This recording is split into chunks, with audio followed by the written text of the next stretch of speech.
Hey guys, my name is TheRussianBadger and welcome to the Battlefield Bad Company 2 Submachine Gun Weapon Guide. Now in order for me to communicate all of this information to you effectively and clearly, you need to understand some basic stats first. And the first of those is that the default player health is 100 points regularly, and with body armor this is increased to 125 points of health, and magnum ammo increases bullet damage by 25%, and the submachine gun marksman upgrade decreases bullet spread by 25%. And if a player with magnum ammo is shooting a player with body armor, they essentially cancel each other out as if neither player has an upgrade equipped. And all the SMGs have a maximum and minimum weapon damage up to 20 meters, assume that you're doing maximum damage, and anything beyond 40 meters, you should assume that you're doing minimum damage. And all of the SMGs have a 2.1 times damage multiplier to the head. And all the scope and attachment advice is intended to be a recommendation, because not everyone is a flawless professional with iron sights. Oh man, I'm so Game Battles MLG Pro, dog. I pawn noobs. Not everyone is like that. Not everyone can be a superstar with iron sights. And I've grouped all the SMGs into 3 distinct divisions, and these are entitled the High Damage Group, the Twins Group, and the Marshmallow Group. And the first group that will be analyzed is the High Damage Group, followed by the Twins, finalized by the Marshmallow Group. And the first weapon in the high damage group is the 991 Automat. It has a maximum damage of 20 and a minimum damage of 14.3. But with magnum ammo, this is increased to a maximum of 25 and a minimum of 17.88. It carries 20 rounds in a magazine, a rate of fire of 600 rounds per minute, and a reload time of 3.1 seconds. Now the small clip size and the low rate of fire of this weapon is balanced by a very high damage output. This makes this weapon excel at medium to long range, but it also makes it suffer at closer ranges versus other SMGs. So although you may outgun other weapons with higher rates of fire at longer ranges, you will most likely be outperformed in close quarters by weapons with higher rates of fire. So most definitely run magnum ammo because it makes a high damage weapon even deadlier. And be sure to use the ammunition upgrade or the ACOG scope depending on whether or not you play with a squad or whether or not you have access to ammo. But if ammo is in abundance, the ACOG scope can be superb at longer ranges. So it really depends. If you want to be cavalier with your ammo, go the ammunition upgrade. But if you do a lot more long range combat with the 991 Automat, definitely go with the ACOG scope. You will not be disappointed. The second weapon in the high damage group is the Scar L, or Scarl as many of you like to call it. It has a maximum and minimum damage of 20 and 12.5. With magnum ammo that's boosted up to a maximum of 25 and a minimum of 15.63. It has a capacity of 30 rounds, a rate of fire of 630 rounds per minute, and a reload time of 3.3 seconds. Now if I can tell you one overlaying thought about the Scar L, use it like an assault rifle. It has a very high damage and a 30 round magazine, much like many of the assault rifles. Now obviously magnum is the best choice here, but the attachment is open for discussion. I usually either use the ACOG scope for greater range due to the high damage, or the iron sights. Now they're very efficient and clear, but for some reason I have some sort of accuracy deficiency with the Scar L that can be extremely frustrating. It's like, clearly I have my iron sights directly on this catfish's forehead, but for some reason I am not even getting hit markers, and it is frustrating. But in my personal opinion, if you really can't use the iron sights very well, go with the ACOG, because I feel like the red dot is a waste of time for some reason. If you're going to use the red dot, just use the iron sights, but I usually like to use the ACOG for some odd reason. Maybe my accuracy is just off, but I think we all know that the Scar L is just the uglier sister of the UMP-45, which is the third and final weapon of the high damage group. The UMP-45 has the exact same damage as the Scar L with a maximum of 20 and a minimum of 12.5, changing to 25 and 15.63 with magnum ammo. It has a 25 round capacity, fires at 600 rounds per minute, and has a reload time of 3.1 seconds. Now the UMP has awful iron sights, so a red dot or an ACOG scope is recommended along with magnum ammo due to the obvious high damage. And I usually enjoy using it like an assault rifle with an ACOG scope quite frequently because it has got some ridiculous range if you know how to control some of the vertical recoil. Now, to give you my last or final thought about which weapon to use in the high damage group, I think about it this way. In my opinion, allow me to repeat that one more time. In my opinion, when I use an SMG, I adopt a more aggressive style of play, which leads to more close range engagements. Since all three of these weapons, the Automat, the SCAR, and the UMP, all have the same close range damage and rate of fire, it may seem as if they're all equal, but close quarters for me inevitably means hipfire, and the UMP has the tightest hipfire spread of all three of these weapons. It'll always take the greater accuracy of the UMP over the extra 5 rounds of the SCAR, so if you're really in doubt about this high damage group, undoubtedly go with the UMP-45. You will not be disappointed. The second group of SMGs I like to call the twins. This specifically contains the XM8 Compact and the AK-74U Krinkov. And they're called the twins because they're extremely similar to one another, but not perfectly identical, but very similar. Now the XM8 Compact has a maximum and minimum damage of 16.7 and 11.2. With Magnum ammo, this is boosted up to a max of 20.88 and a minimum of 14. It has a capacity of 30 rounds, a reload time of 2.7 seconds, and a rate of fire of 750 rounds per minute.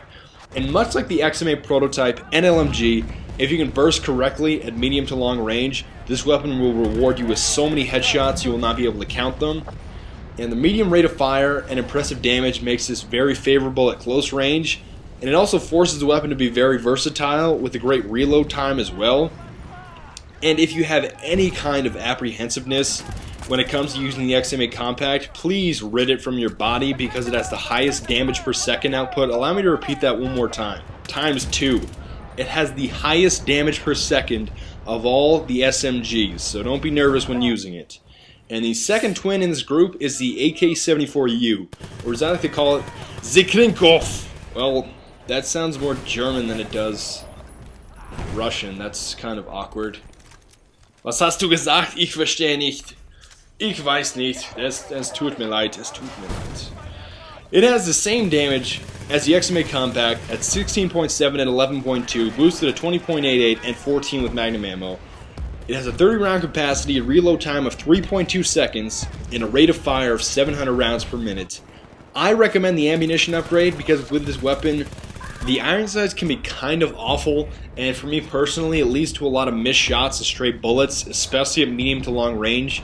So I usually recommend either the ammunition upgrade if you like to be really cavalier with your ammo and shoot a lot of it, or the red dot sight with the weapon because the ACOG scope is really bulky on top of the weapon, and the iron sights can be quite awful at medium to longer ranges, so it really depends whether you need the extra ammunition or you like to be really precise with your shots and run around with a red dot sight. Now essentially, to give you a decision between the AK-74U Krinkov and the XM8 Compact, I would undoubtedly go with the XM8. It has a higher rate of fire, better iron sights, faster reload time by half a second, and the exact same damage. Now there are certain accuracy and recoil advantages that the Krinkov may have, but for the role of a mobile engineer, in my personal opinion, the XM8 Compact is the better choice. And the final group I like to call the Marshmallow guns. Now please do not be confused. Many players call the M93R pistol the Marshmallow gun, but I think that we all know calling that sidearm a Marshmallow gun is an insult to Marshmallow guns.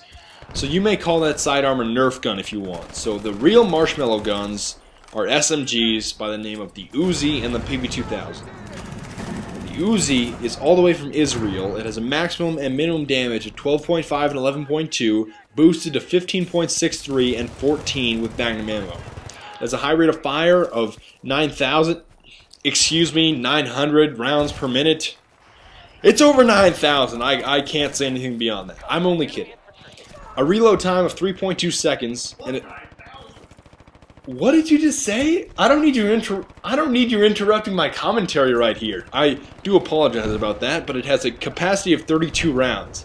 Now the Uzi sacrifices accuracy and damage for a ludicrous rate of fire. It can be decent in close quarters, but medium to long range can be frustrating unless you burst effectively and stay on target with pinpoint accuracy. So I recommend either the red dot sight or the ammunition upgrade if you want to be cavalier with your ammo. Now I usually use marksman with this weapon in most cases, but Magnum is recommended for a lot of players because without it, sometimes it feels like it takes 5 magazines to kill a catfish, so that's really frustrating.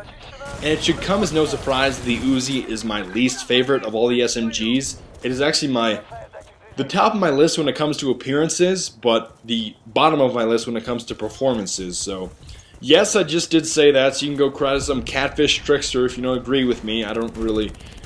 And I'm not really concerned right now, but really, if you're looking to use a weapon with a high rate of fire, why not use the PP2000, which conveniently, and what do you know, is the next weapon on our list. The PP2K, or the PP2000, has a maximum and minimum weapon damage of 11.2 and 10, boosted to 14 and 12.5 with magnum ammo. It has the highest rate of fire in the game, tied with the MG3 at a colossal 1,000 rounds per minute. It has a capacity of 40 rounds and a reload time of 2.85 seconds. And although the weapon has the lowest damage output and highest rate of fire of all the SMGs, it can still be an absolute beast at close range and long range due to the low recoil and high rate of fire. So I personally recommend the ammunition upgrade because this weapon burns through ammo faster than a Cheetos bag smothered in kerosene, if you can actually get that image in your mind. But some people can't handle the iron sights when you do run the ammunition upgrade. So really, it's all a debate whether or not you can use the iron sights or not. Sometimes they can be protruding, sometimes they can work well, but I feel like on the move, if there's any kind of mobility in your shot, you're going to have a hard time. And given that you only have 2 magazines in reserve, the extra ammunition is virtually crucial. But I usually use the red dot sight or the ACOG scope because I run with a squad and I usually have access to ammo. And the reason that I use the RDS or the ACOG with magnum ammo, because I enjoy being a slimy, grimy catfish trickster sometimes that can just counter snipe 50 cals, and I take great pride in that, and I laugh at those bush monsters that are just sitting there, just, don't look at me, I'm a bush, I'm on Isla Inocente sitting on the first island when I should be attacking the crates, but I'm just going to sit in this bush and pretend that I'm a bush. So I enjoy doing that with a PP2K especially. And of course, this is my favorite SMG, so think of it as duct tape. It can be used in many different ways, and by that I mean with many different specializations and attachments. And with that being said, that is the end of the SMG guide. I'm thinking about an LMG guide, but that's definitely in the distant future. And I'm going to leave it up to you for the decision of the next commentary. Would you like a shoddy like John Gotti on Cold War, or would you like the M16A... Is it M16A2 or M16A4? I'm puzzled about that, but... Shoddy on Cold War or M16 on Harvest Day. Both great games. Please make up your mind. Other than that, guys, auf Wiedersehen, bis bald, gute Nacht, guten Abend, guten Tag und auf Wiedersehen.